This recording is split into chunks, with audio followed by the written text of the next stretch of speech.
What's going on, beautiful people?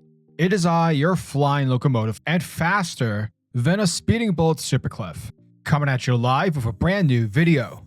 And today we're going to be talking about Superman Legacy, more specifically the recent announcements made by James Gunn on some of the supporting cast for the film.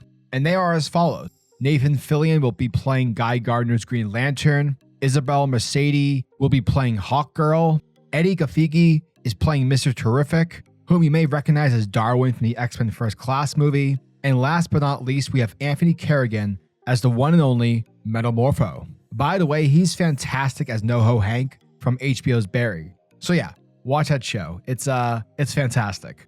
Now, for me personally, I was extremely excited upon hearing this news. Legit, I think this is perfect casting. However, parts of the internet, some with genuine concerns and others who, let's just face it, hate James Gunn. Well, the common worry were things like, I thought this was a Superman movie, or why are there so many heroes in this movie? It's going to feel so overstuffed. And to be honest, I get where folks are coming from, the genuine folk, but don't fret because in this video, I'm going to discuss why you shouldn't be worried. Why Superman Legacy is still a Superman movie. When it comes to cinematic universes and simply superhero movies in general, we as a pop culture society have sort of been trained that when a said hero's film comes out, or the term that we like to use as solo film, we're expecting said movie to only feature the titular character. Take Sam Raimi's original Spider-Man. The only hero in the movie is Spider-Man. Same thing with Richard Donner's Superman, Batman Begins. Superheroes in film didn't share space with other heroes. Unless someone like Robin, who's a character very much tied to the Batman mythos, or something like the X-Men. You didn't get a Spider-Man movie where perhaps in a scene, Captain America shows up to lend assistance. Superhero franchises and their supporting characters and villains stayed in their own lanes. It wasn't until the first Iron Man movie where the beginning of an overarching universe filled with multiple heroes, each carrying their own movie franchise, was something the average moviegoer could digest. It's here where you got the common reference to another character in said person's movie, post-credit scenes hinting on what's to come for the future, and obviously every solo movie holding enough connective tissue in their individual stories to help pave the way forward for the Avengers, or the term that folks like to use now, a team-up movie. Now, where am I going with this? Check it. When we hear that Hollywood is making a new Superman movie, because of the way the general audience have been trained, when it comes to superhero movies, typically we don't ever think someone like, The Flash or Aquaman will show up to be part of a Superman movie. Instead, we go in with the mindset of what we know. It's a Superman movie, so yeah, it's obviously going to have Superman and Lois, your typical Superman baddie like Lex Luthor or someone like General Zod, along with Perry White and Jimmy Olsen from The Daily Planet. Never in 1,000 years would audiences, unless if it, were a team-up movie, would ever anticipate characters like GuyGardner or Metamorpho to be part of the cast for a Superman movie. Now, despite the fact that we have multiple heroes in Superman Legacy, that doesn't mean Superman Legacy is no longer a movie about Superman. Let's take a look at the movie JFK, directed by Oliver Stone. The main character in the movie is Jim Garrison, played by Kevin Costner. He's a district attorney who believes that there was a conspiracy to assassinate JFK. Now, throughout the movie, we see loads of characters who Costner comes across. You have Tommy Lee Jones as Clay Shaw, Kevin Bacon as Willie O'Keefe, Gary Oldman, the list goes on. Yet none of those characters take away from Kevin Costner's character. None of those characters take away from the movie's main goal. Donald Sutherland's Mr. X. He's in the movie for a grand total of 4 minutes. Yet his scene is very important for the story. Legit, we know nothing about this guy. And the fact is, we don't need to. All we know is that this character is being portrayed by a famous character, by a famous actor, and the information he has for our main character and for the story will help push the character and story forward. The fact is, when it comes to a movie like JFK and the story it's telling, we don't need a scene where Tommy Lee Jones's character is shown getting breakfast, because that's not what's important for the story.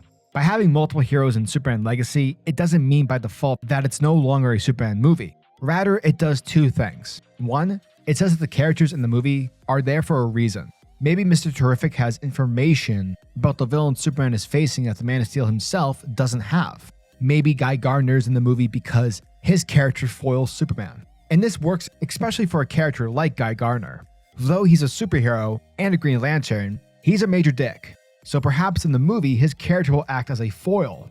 in turn shining a light on Superman and to help progress Superman's character arc for the film, and as a way for us, the audience, to understand this version of Superman. The second thing the movie achieves, while it's still being a Superman movie, is right off the bat, pun intended, establishing the world that the Superman lives in. It's filled with heroes. It's not just a Superman universe like Christopher Reeves. It's a DC universe. And by getting that message across, the way James Gunn will do it won't be at the cost of Superman Legacy being a story about Superman. Let's be honest, the DCEU was a failure. Batman vs. Superman, in my opinion, and, when it comes to general audiences, we thought it wasn't a good movie. Instead, it was a movie that wanted to rush itself to catch up with Marvel. Therefore, it introduced loads of characters and setups at the cost of its own story. Batman vs. Superman should have been about exactly that. Batman versus Superman. The pros and cons that these heroes have with each other. But unfortunately, we only get a few scenes where these two characters interact, and a majority of it is being done so via action. And also scenes like the Nightmare Future segment without any context given. This scene has no bearing on the actual movie story. Sure, it perhaps is setting up something, plot-wise for the future. But again, this movie is about Batman vs. Superman. How does the Nightmare scene help this movie's story? Well, it doesn't. Same thing with Wonder Woman. Sure, I love Gal Gadot's Wonder Woman. By the way, Wonder Woman 1984 doesn't exist. However, besides being Wonder Woman, how does her character in this movie help progress the plot? Yeah, she helps fight Doomsday, but what does she add to the story? Well, I guess the argument you can make is that her character sets up other characters. But again, it does nothing for the actual movie that we are watching. We don't need a 5-minute scene of Wonder Woman going through emails to look at videos of Ezra Miller's The Flash preventing a robbery in a convenience store, or Cyborg waking up screaming, or freaking Aquaman telling an underwater camera to fuck off. Sure, it sets up the universe and the Justice League, but it does so at the cost of the movie's story. Nothing about this stitches Batman vs. Superman nicely, and thus, that is how a superhero movie can feel bloated. Wakanda Forever, though it's a better movie, it does something similar with its political storyline between Contessa and Everett Ross. This is obviously meant to set up Dreyfuss's character for future Marvel movies, but in doing so, it makes the film feel a bit, all over the place. That storyline has nothing to do with Sherry's journey when it comes to mourning T'Challa. All it does is set up the Thunderbolts and whatever Marvel has planned for the character of Contessa. James Gunn has proven time and time again that movies should be about the characters. If your movie doesn't help the character, then chances are it won't be liked or as beloved as, per se, a movie that has a theme and a character arc would. Yes, you can have MCU movies and DCU movies to help set up future movies, but all that setting up should be in the background. Never should your universe come before your movie or story. Thus, by having that philosophical approach, you will have a successful DC universe and a fantastic Superman movie.